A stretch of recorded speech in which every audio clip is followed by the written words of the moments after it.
नमस्कार। अहिलेको परिस्थितिमा चुनावको विकल्प त छैन। हामी चुनावको विकल्प खोज्नतिर लाग्यौँ भने झन गम्भीर संवैधानिक सङ्कट पर्न सक्ने र झनै देश अन्यलमा पर्न सक्ने स्थिति त्यो सत्य कुरा हो, त्यो ध्रुव सत्य कुरा नै हो। तर पनि चुनावका लागि चुनाव मात्रै गर्ने स्थितिमा हामी गयौँ भने फेरि पनि यो निर्वाचन प्रणाली र यही सिस्टमले कुनै पनि उपादेयता हुनेवाला छैन र कुनै पनि यसले बेनिफिट दिनेवाला छैन भन्ने कुरामा नि हामी त्यत्तिकै ढुक्क हुनुपर्छ।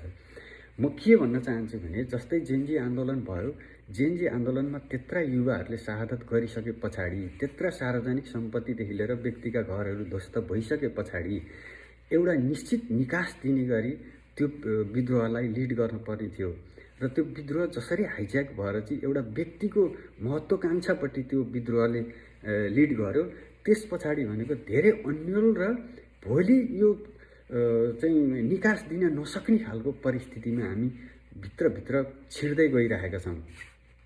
मैले पहिला पनि भनेको थिएँ, त्यतिखेर जसरी आन्दोलन भइसकेर त्यो आन्दोलनको बैठान हुने बेलातिर नै राष्ट्रपतिसँग लिखित सहमति गरेर विश्व समुदायले हेर्न सक्ने गरी लिखित सहमति गरेर ती लिखित सहमतिहरूलाई राजपत्रमा प्रकाशित गरेर ती निश्चित एजेन्डाहरूलाई आगामी निर्वाचित संसदले पूर्ण रूपमा कार्यान्वयन गर्ने र संविधानमा संशोधन गर्न सक्ने आधार तयार गरेर मात्रै निर्वाचनको घोषणा गरेर त्यो निर्वाचनमा जान सकिन्थ्यो।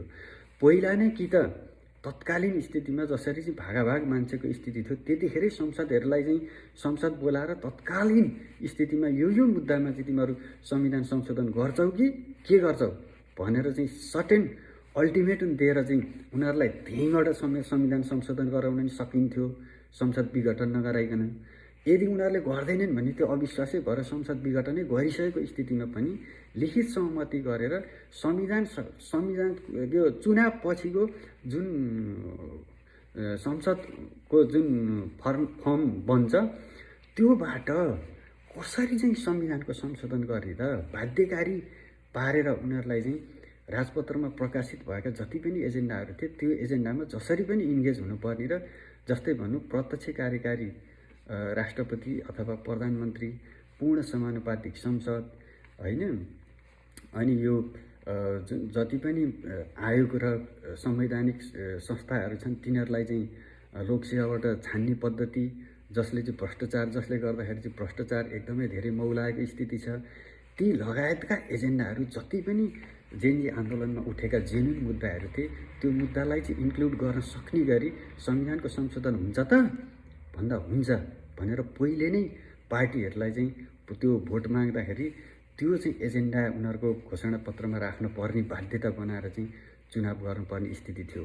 ल भयो, अब त्यो सकिसक्यो, त्यो त हामी फर्किन सक्ने स्थिति छैन भने अझै पनि संविधान संशोधनको लागि कसको एजेन्डा के हो भनेर मूर्त रूपमा बहस हुनु पर्थ्यो।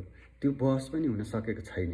त्यसैले गर्दा के हुन्छ त भन्दा अब सम्भावित कुरा भनेको आउन सक्ने संसदको पहिलो त कस्तो खालको फर्म हुन्छ, कसरी कति सिट जितेर संसदहरू आउँछन् भन्ने कुरै त्यो कुरा टुङ्गोमा छैन। यदि ल रासपा पार्टीले सबैभन्दा ठुलो पार्टी रासपा भयो, त्यसपछि काङ्ग्रेस भयो, त्यसपछि माओवादी एमाले कसरी भए, अथवा सबभन्दा ठुलो चाहिँ के अरे एमाले भयो, त्यहाँपछि रासपा भयो, त्यहाँपछि नेकपा भयो, अथवा सबभन्दा ठुलो नेकपा भयो, अथवा जोसुकै होस् त्यो भए पनि संसदमा कसैको मलाई जहाँसम्म लाग्छ बहुमत आउन सक्ने स्थिति छैन। बहुमतै आयो भने 2/3 आउन सक्ने कुरै हुँदैन। यो निर्वाचन प्रणालीले त्यो अपेक्षा नै गर्न सक्दैन।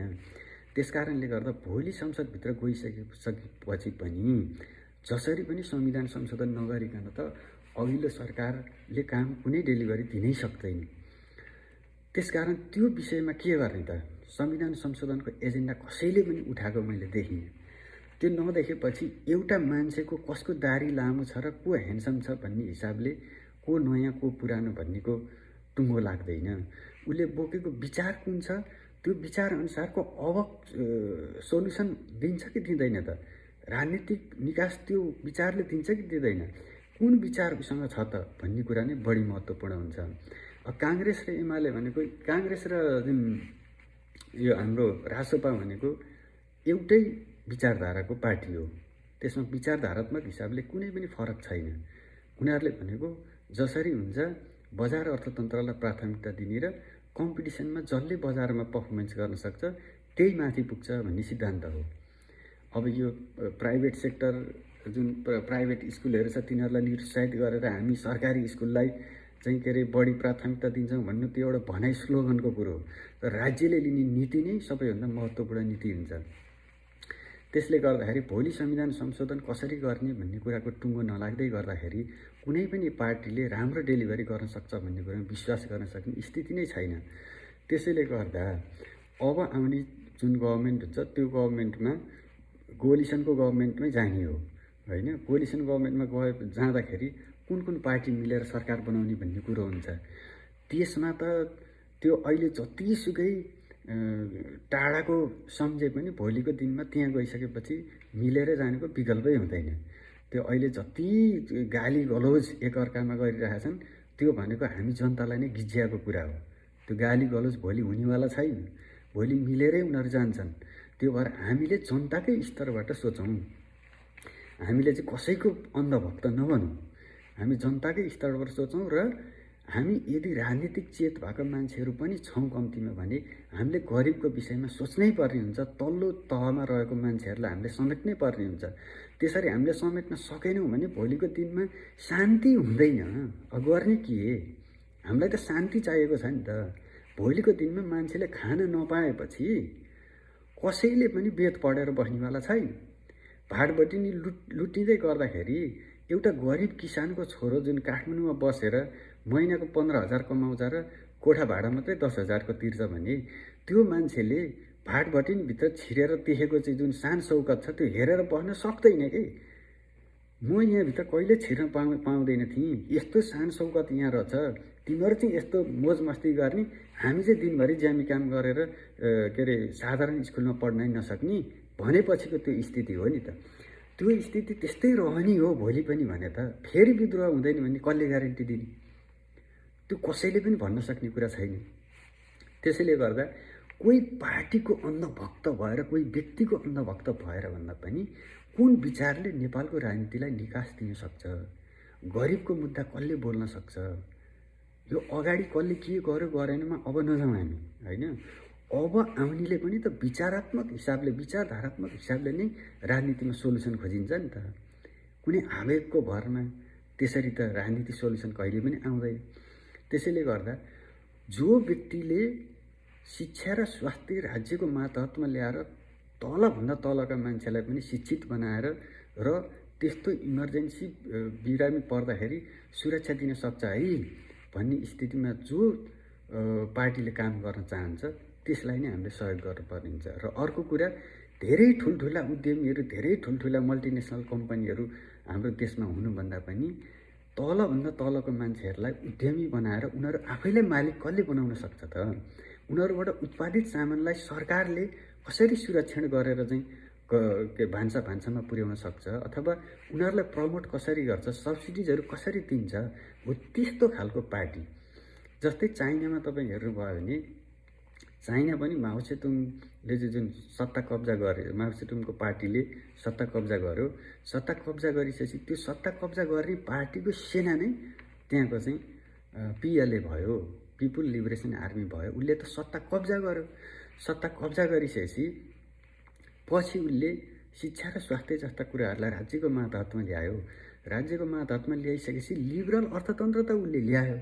तर त्यो लिबरल अर्थतन्त्रले केलाई प्रमोट गरेन भने ठुल्ठुला उद्यमी र उद्योगपतिलाई मात्रै प्रमोट गरेन। सी जिनपिङ आफै बारीमा गएर अहिले पनि साना उद्यमी र आफै उद्यमी बन्ने, आफै मालिक बन्ने जनताको अधिकारलाई संरक्षण गरिरहेछ। त्यसले गर्दाखेरि उसले 2015 देखि 2025सम्म करोडौँ मान्छेलाई चाहिँ गरिबको रेखामुनिबाट बाहिर निकालेको छ। त्यहाँ चाहिँ धनी र गरिब त छन्, तर धनी र गरिब बिचको खाडल सानो सानो हुँदै गइरहेछ। गरिबको रेखामुनि भएका मान्छेहरू गरिबको रेखाबाट माथि निस्किँदैछन्। त्यसको मतलब के त भन्दा मल्टिनेसनल कम्पनीमा मात्रै गएर उनीहरू 10-5को ड्युटी गर्दैनन्, आफ्नै उत्पादन गर्छन् र आफ्नै साना उद्योगहरू मार्फत आफूलाई प्रमोट गर्छन् र आफै मालिक बन्छन्। त्यस्तो खालको व्यवस्था हाम्रो नेपालमा आवश्यक हो। त्यो विचारधारा कसले बोकेको छ त? भनेर तपाईँले हेर्दै जानुपर्छ। हेर्दै जाँदाखेरि जस्तै घन्टी पार्टी जुन हाम्रो चाहिँ राष्ट्रिय स्वतन्त्र पार्टी छ उसको उदार हो, अझ उदार मात्रै होइन, उदार अर्थतन्त्र हो। त्यो उदार अर्थतन्त्र भनेको बजारवादी अर्थतन्त्र हो, जसले चाहिँ बजारलाई छोडिदिन्छ र जे हुन्छ बजारमै निर्णय हुन्छ, त्यसमा राज्यको कुनै भूमिका हुँदैन भन्ने कुरा उसले गर्छ। र अहिले जुन काङ्ग्रेस छ, काङ्ग्रेस पनि बिपी काङ्ग्रेस यो होइन। बिपी काङ्ग्रेसले प्रजातान्त्रिक समाजवाद भन्थ्यो। त्यो प्रजातान्त्रिक समाजवाद अहिलेको काङ्ग्रेसमा छैन। त्यहाँ गुन्डाराज छ, त्यहाँ चाहिँ लुटखसोट छ, त्यहाँ चाहिँ धनी जुन मल्टिनेसनल कम्पनीहरूलाई प्रमोट गर्छ, ठुल्ठुला व्यापारीहरूले चाहिँ उद्योग धन्दा खोलिदिन्छन् र उनीहरूले नै रामाराज्य गरिदिन्छन्। राज्यले कुनै उद्योग धन्दा खोल्नु पनि पर्दैन र गरिबको तहमा तल साना उद्योगहरू खोल्न पर्दैन भन्ने खालको चाहिँ मानसिकता त्यो पार्टीले बोक्छ। भनेपछि के त्यहाँबाट नेपालको राजनीतिक सोल्युसन आउँछ त? त्यो कुरा गम्भीर भएर सोध्नु पर्यो नेपाली जनताले।